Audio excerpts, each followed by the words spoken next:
Happening now on Fios 1 News. A body is pulled from the Boonton Reservoir. Police believe it's a man who's been missing for months. And a Bergen County man is in custody for allegedly selling a catnip cocktail. Police say people are taking it to get high. And New Jersey lawmakers make moves to increase the statute of limitations on child sex abuse cases. The news starts right now. Fios 1 News, Daytime Edition.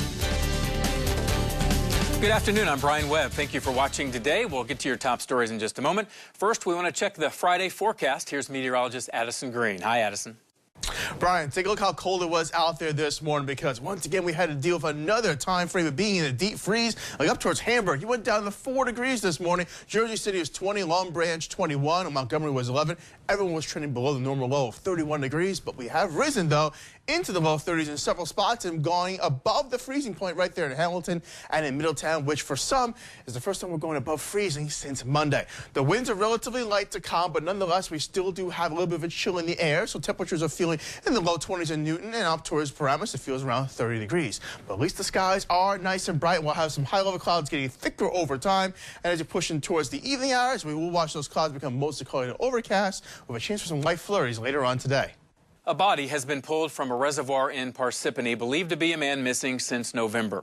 NJ.com is reporting Sean Stoll was found in the Boonton Reservoir Sunday afternoon. He'd been missing since November. Stoll was considered endangered because of a pre-existing medical condition and because he left without a trace, no cell phone, medication, or even an identification. The cause of death has not been identified. A potential strike may be coming to New Jersey's biggest college. Negotiations at Rutgers University have been at a standstill for a full year now.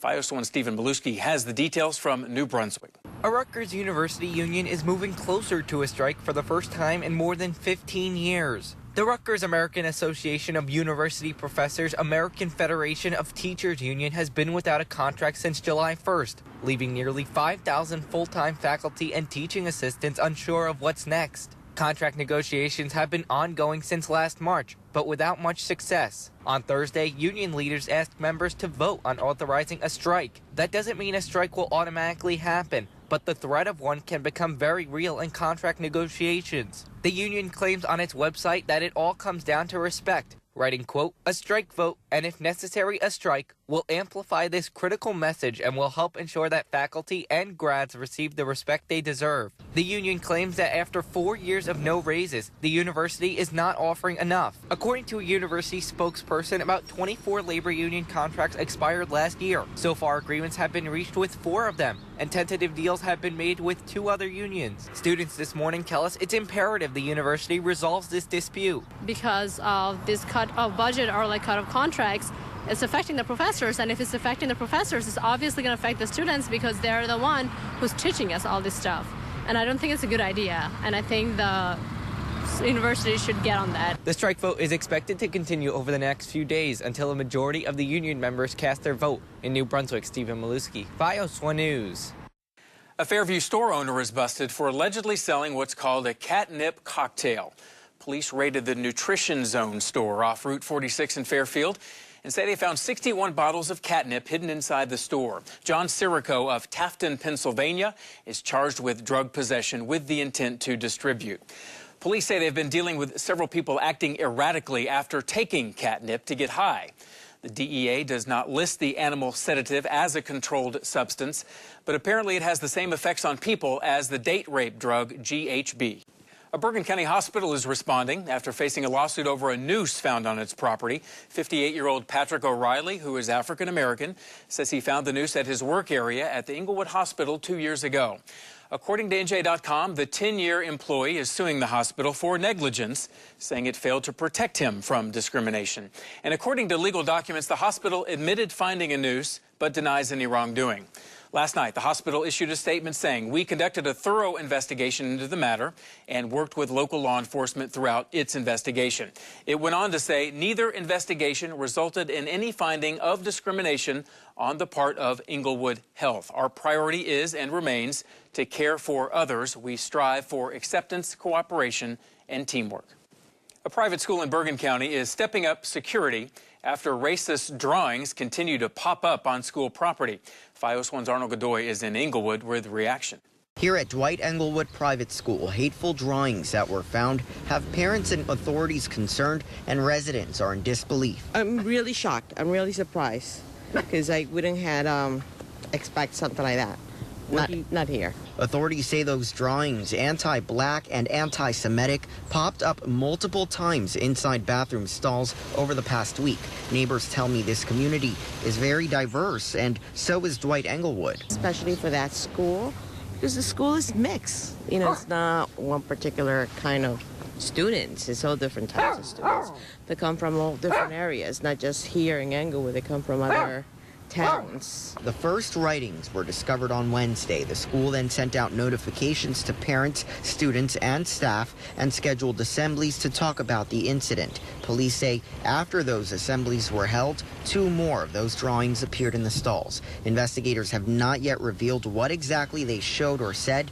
People today say it's important to educate young people so they understand why these actions cannot be tolerated. Well, I think the young people have to understand. They have to understand the history of racism and all that. And I think they have to take the time to get to know other races. And a lot of this is copycat. They see somebody else do it, they want to do it, but it has long-term effects. Officials have determined there isn't a direct threat to the school, but decided to increase security measures as a precaution. In Englewood, Arnold Godoy, FiOS 1 News. A bill is making its way through the state capitol, increasing the statute of limitation on child sex abuse cases. It comes as the Catholic Church is dealing with decades of abuse by priests. FiOS 1's Christy Kalishian brings you some of the emotional testimony. We had no idea that our younger sister was pleading for her literal life. So we said no, and we sent her back to the monster. This will haunt us forever.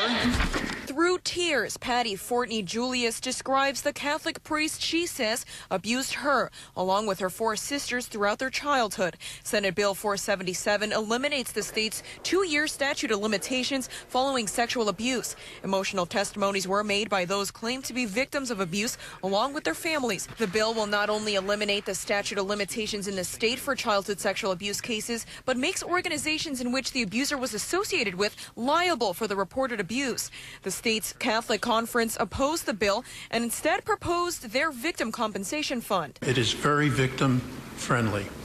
I think we are doing this out of a sense of responsibility, that we are attempting to resolve a harm that was done. It is possible to target the predators and those individuals and organizations that were morally complicit in these crimes, while limiting the collateral damage on everything else.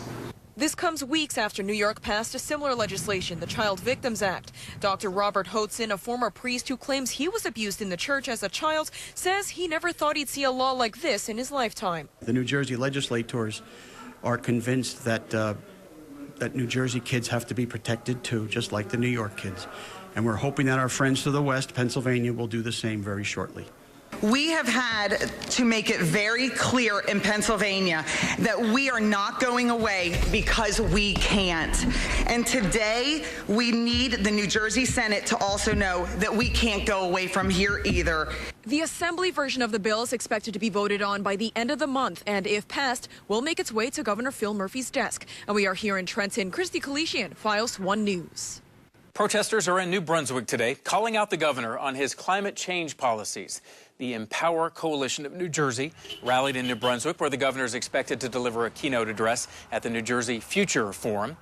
They say despite the governor saying he wants to transition the Garden State to clean energy, he's actually approved 2 major fossil fuel projects and is working on a third, a pipeline in Bloomfield. We have 12 years to dramatically reduce our greenhouse gas emissions if we want to avoid the worst case scenarios of climate change. Yet Governor Murphy is not heeding these calls, and he continues to approve and double down on the dirty energy infrastructure that passed. The protesters say many of these projects will export energy to other states. Before you hit the beach, you've got to get past the TSA. Coming up, helpful tips from the TSA to make sure your spring break flight is a breeze. Stay tuned.